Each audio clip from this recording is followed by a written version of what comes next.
Hello and welcome. Today, we're going to talk about something that affects so many of our kids, but is, believe it or not, almost entirely preventable. We're talking about tooth decay. We'll break down the simple, everyday steps you can take to protect those precious smiles for a lifetime. So, let's dive right in. All right, let's start with a quick question. Just take a second and think about it. What do you think is the single most common long-term disease that kids deal with all over the world? You might think of things like asthma or allergies, but the answer? Well, it might just surprise you. Yep, it's tooth decay. Cavities are actually more common in children than asthma. But here is the really good news, and honestly, the entire reason we're talking about this today. It is almost completely preventable, and that means that as parents, we have a ton of power to stop it in its tracks. So, to win this battle for our kids' smiles, we first have to understand what we're up against. Let's get to know the enemy, shall we? We're going to break down what tooth decay actually is and how it does its damage. Okay, so tooth decay, you might hear dentists call it dental caries. It isn't something that just happens overnight. It's a process. It all comes down to tiny bacteria that live in our mouths. When they get fed, they produce acid. And that acid is the real villain here. It literally eats away at the tooth's hard protective outer shield, called enamel, and that's what leads to a cavity. So how does that cavity actually form? Well, it's kind of like a four-step recipe for disaster. Step one, it all starts with sugar from the foods and drinks our kids love. That sugar is like a superfood for those mouth bacteria. Step two, fueled by the sugar, the bacteria create a sticky, nasty film called plaque. Step three, that plaque is basically a little acid factory that sits right on the teeth, constantly attacking the enamel. And finally, step four. Over time, if that acid keeps attacking, it wears a tiny hole right through the enamel, and boom, you've got a cavity.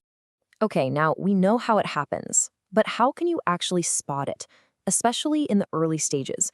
Let's turn into tooth detectives and look at the key warning signs you should be watching for. In the beginning, tooth decay can be really sneaky. The first clues might just be little white, brown, or even black spots on a tooth. But if your child starts complaining about a sharp ouch when they have something cold, hot, or sweet, that is a huge red flag.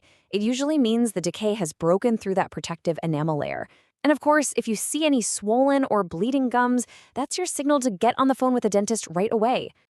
All right, enough about the problem. Let's talk solutions. This is the best part. This is our prevention playbook. These are the simple, super effective things we can do every single day to build a fortress around those little teeth. Honestly, prevention boils down to a few key habits that make a massive difference. Brushing twice a day, every day, with a fluoride toothpaste is absolutely non-negotiable. Fluoride is like a superhero for tooth enamel. It helps rebuild and strengthen it. Flossing is also key to get to all the sneaky spots between teeth where plaque loves to hide. And here's a big one for us parents. Try to limit those sugary drinks and snacks, and when your little one needs medicine, always ask for a sugar-free version if you can. Now, here's a game-changing tip, and it comes straight from the dentists. After your child brushes their teeth, have them spit out the extra toothpaste, but don't rinse with water.